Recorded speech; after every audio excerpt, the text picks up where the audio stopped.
Kok Tuhan dijebak? Hei, Ini Tuhan Maha Tahu atau Tuhan Maha apa ini? Tuhannya dijebak. Makanya saya heran loh. Kok saya heran definisi Tuhan di dalam kekristenan ini apa sih sebenarnya? Tuhan yang memiliki sifat kemahaan, Maha Tahu. Artinya apa? Dia tahu walaupun dia tidak melihat.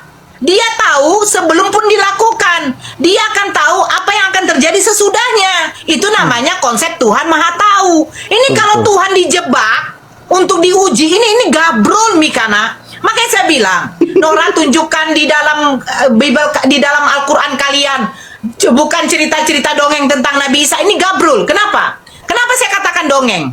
Ya, ini maaf. Cerita Tuhan dicobai oleh iblis di padang gurun. Dongeng.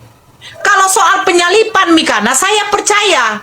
Karena sebelum pun Yesua disalibkan, konsep penyalipan itu sudah dilakukan oleh kaum Yunani sebelum Yesua pun dilahirkan. Penyalipan itu sama saja dengan hukum rajam. Betul. Tetapi simbol salib itu bagi orang Yahudi adalah simbol kutuk. Makanya Galatia 3 nomor 13, terkutuklah yang digantung pada tiang. Kalau orang Yahudi dirajam, bukan disalibkan. Saya tidak mengatakan salib itu dongeng. Yang saya katakan yang cerita dongeng itu adalah Tuhan yang disalib. Itu loh. Harusnya yang disalib manusia, bukan Tuhan. Ini Tuhan kamu disalib loh. Gagal paham. Tuhan kamu diuji oleh iblis di padang gurun. Tuhan kamu dijebak. Ini apa ini? Ini dongeng. Ini baru saya bilang dongeng. Tuhan dijebak, Tuhan diuji, Keren, Bun. terus Tuhan disalibkan, Tuhan digebukin, diludahin, ditampar.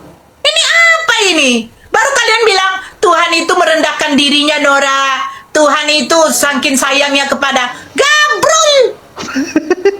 Makanya jangan ceritakan dongeng sama saya. Iya. Kalau cerita katanya Nabi Isa bisa berbicara waktu bayi, Nabi Isa membuat burung, itu namanya mukjizat. Betul, Nabi Sulaiman saja bisa berbicara kepada binatang kok. Jadi semua nabi itu diberikan apa? Mukjizat. Kamu baca Lukas apa? Di dalam Lukas 7.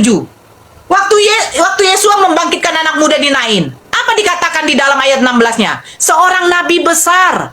Bukan Tuhan dikatakan orang itu. Nabi besar. Bahkan Yesua sendiri di dalam Yohanes 9 tadi. Anak manusia. Tidakkah kamu percaya kepada anak manusia? Tidak pernah Yesua mengklaim dirinya adalah Tuhan.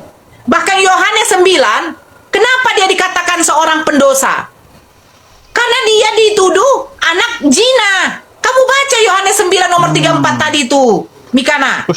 Terus Mikana bilang katanya, Maria tidak ada tidur bareng dengan Yusuf.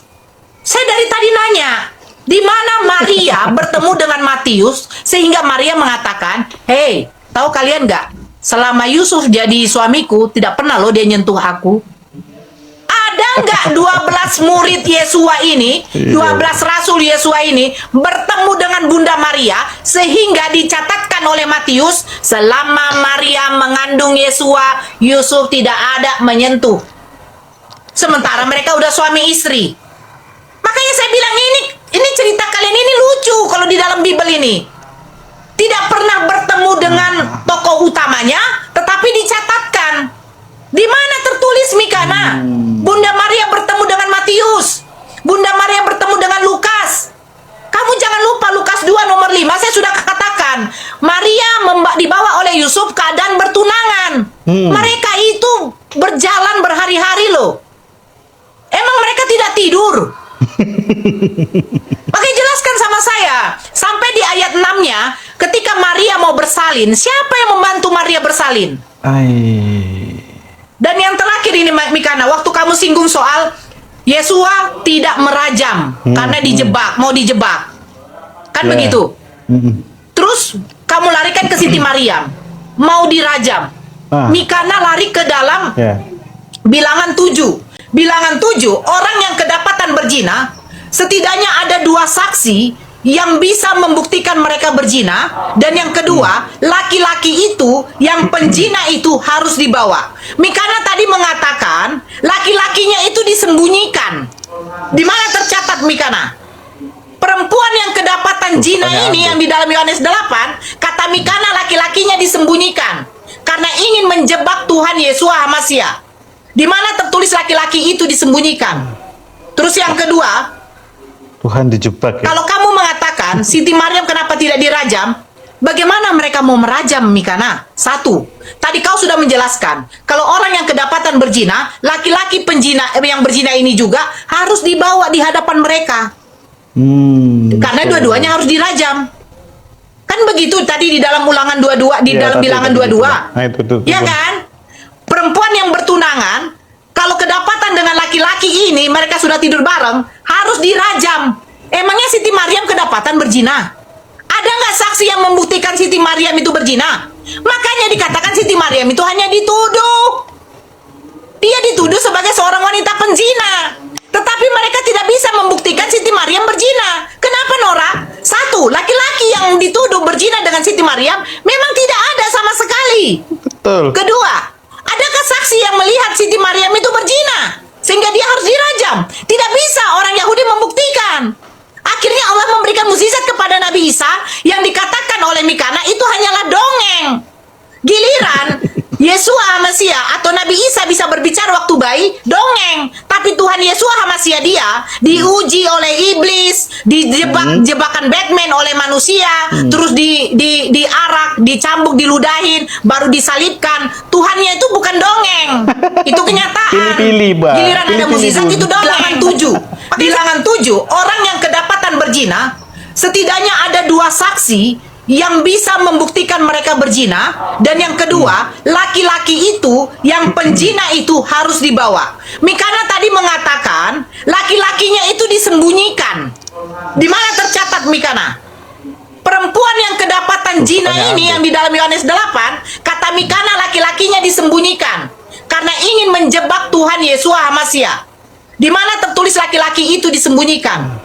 Terus yang kedua, Tuhan dijebak ya. kalau kamu mengatakan Siti Maryam kenapa tidak dirajam, bagaimana mereka mau merajam Mikana? Satu, tadi kau sudah menjelaskan kalau orang yang kedapatan berzina, laki-laki yang berzina ini juga harus dibawa di hadapan mereka. Karena dua-duanya harus dirajam. Kan begitu tadi di dalam Ulangan 22, di dalam Bilangan 22. Nah, itu. Ya kan? Perempuan yang bertunangan, kalau kedapatan dengan laki-laki ini, mereka sudah tidur bareng, harus dirajam. Emangnya Siti Maryam kedapatan berzina? Ada nggak saksi yang membuktikan Siti Maryam itu berzina? Makanya dikatakan Siti Maryam itu hanya dituduh. Dia dituduh sebagai seorang wanita penzina. Tetapi mereka tidak bisa membuktikan Siti Maryam berzina. Kenapa, Nora? Satu, laki-laki yang dituduh berzina dengan Siti Maryam memang tidak ada sama sekali. Betul. Kedua, adakah saksi yang melihat Siti Maryam itu berzina sehingga dia harus dirajam? Tidak bisa orang Yahudi membuktikan. Akhirnya Allah memberikan mukjizat kepada Nabi Isa yang dikatakan oleh Mikana itu hanyalah dongeng.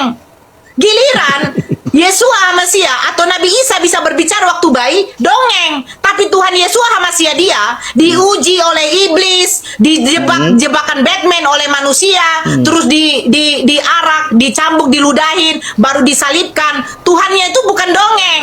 Itu kenyataan. Pilih-pilih, Mbak. Giliran ada Pilih-pilih mukjizat dulu. itu dongeng.